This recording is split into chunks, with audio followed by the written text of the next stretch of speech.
सभी दोस्तों को मेरा नमस्कार। सी स्टार एजुकेशन चैनल में सभी का हार्दिक स्वागत है। हम पढ़ रहे हैं भारत की स्थिति और आकार। तो देखिए, ये वीडियो वैसे मैं बना चुका था, लेकिन कुछ टेक्निकल प्रॉब्लम के कारण से ये तीसरी बार बनाना पड़ रहा है, तो इसके लिए सॉरी। ये मैंने लिखा हुआ है, तो इसी को समझ लेते हैं एक बार क्या है।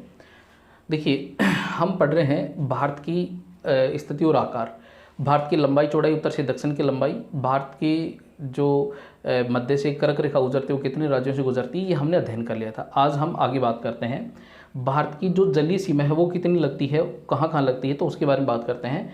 यहाँ गुजरात से लेकर के यहाँ जो है पश्चिम बंगाल तक भारत की जो जलीय सीमा है वो द्वीपों सहित 7516 किलोमीटर सीमा लगती है। उसके बाद में हम बात करें भाई इन द्वीपों को हटा दें, तो अगर अकेली इस सीमा की बात करें तो भारत की जो जलीय सीमा है वो 6100 किलोमीटर, ये द्वीपों सहित है। यहाँ लक्षद्वीप है, यहाँ अंडमान निकोबार द्वीप अन्य छोटे द्वीप हैं, उन द्वीपों सहित जो है वो 7516 किलोमीटर लगती है। यही सीमा पूछी जाती है ज़्यादातर कंपटीशन में। उसके बाद में हम बात करें स्थलीय सीमा कितनी है, ये स्थलीय सीमा, ठीक है। यहाँ अरुणाचल प्रदेश और ये जो मिजोरम त्रिपुरा तक जो सीमा है स्थलीय सीमा वो 15200 किलोमीटर लगती है। अगर हम इस लंबाई चौड़ाई की बात करें, इस लंबाई चौड़ाई के आधार पर भारत का क्षेत्रफल कितना है, 32,87,263 वर्ग किलोमीटर भारत का क्षेत्रफल है। शॉर्ट में कहीं तो 32.8 लाख वर्ग किलोमीटर है। अगर हम ये कहें कि भाई अगर ये पाकिस्तान अधिकृत जम्मू कश्मीर, चीन अधिकृत जम्मू कश्मीर को छोड़ दें तो भारत का क्षेत्रफल है ना वो 31.7 लाख वर्ग किलोमीटर बचता है, ठीक है। तो ये ज़्यादातर ये पूछा जाता है, हमें ये याद रखना है, 32.8 लाख वर्ग किलोमीटर रखना है। उसके साथ बात करें कि भाई भारत के साथ में कौन कौन से पड़ोसी देशों के साथ सीमा लगती है, तो भाई उत्तर पश्चिम में पाकिस्तान, जिसे रेड क्लिफ के नाम से जाना जाता है, क्योंकि 1947 जब पाकिस्तान का विभाजन हुआ तो सर रेड क्लिफ ने भारत और पाकिस्तान का सीमा का विभाजन किया था, इसलिए इसे रेड क्लिफ कहा जाता है। इसकी सीमा कितनी है, 3233 किलोमीटर जो है वो भारत और पाकिस्तान के साथ में सीमा लगती है।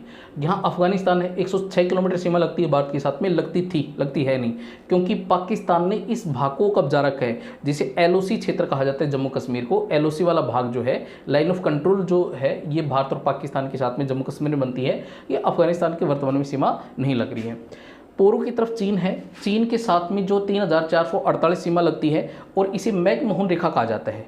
ये अरुणाचल प्रदेश और चीन के साथ में जो लगने वाली सीमा है उसको मैकमोहन रेखा कहा जाता है।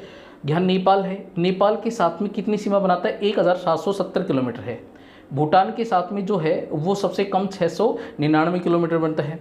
यहाँ पूर्व की तरफ म्यांमार है और म्यांमार के 1643 किलोमीटर है वो सीमा लगती है। भारत के साथ में सबसे ज़्यादा लगने वाली जो देश है सीमा है वो कौन सी देश की सीमा लगती है, बांग्लादेश की। 4156 किलोमीटर जो है वो भारत और बांग्लादेश के साथ में सीमा लगती है। अगर हम दक्षिण में बात करें तो श्रीलंका के साथ में जलीय सीमा लगती है। मन्नार की खाड़ी भारत और श्रीलंका के बीच में है और इसमें जो जल संधि है उसको कहा जाता है पाक जल डमरू। याद रखेंगे, बहुत बार कंपटीशन में आ चुका है, इसे पाक जल डमरू कहा जाता है यहाँ पर। तो ये इस प्रकार से पड़ोसी देश हमारे, ठीक है। अब भारत के पश्चिमी जो अरब सागर है, पूर्व की तरफ है वो बंगाल की खाड़ी है और दक्षिण की तरफ है वो हिंद महासागर है। इधर जो है वो लक्षद्वीप है जिसकी राजधानी कावरती है और इधर जो है वो अंडमान निकोबार द्वीप समूह है, ठीक है। ये भारत के साथ में मुख्य रूप से द्वीप समूह है। नीचे और भी देश है, मालदीव है जो इधर भारत के दक्षिण में हिंद महासागर में। तो ये इस प्रकार से भारत की जो है वो जलीय सीमा और भारत के साथ में कौन कौन से पड़ोसी देशों के साथ सीमा लगती है। भारत के 28 राज्य और 8 केंद्र शासित प्रदेश हैं, उनकी अपन मानचित्र में बात करेंगे कहाँ पर क्या स्थिति है। तो ये अपने नोट्स में सुंदर तरीके से उतारिए, इनको स्क्रीनशॉट लेके रखिए और अपने कॉपी में सुंदर तरीके से रंगीन पेन से नोट्स को उतारिए और इनको याद कीजिए कंपटीशन के दृष्टि से। और आप 9th क्लास में 11वीं क्लास के लिए बड़ा ही इंपॉर्टेंट ये टॉपिक है। तो आज के लिए इतना ही, थैंक यू, धन्यवाद।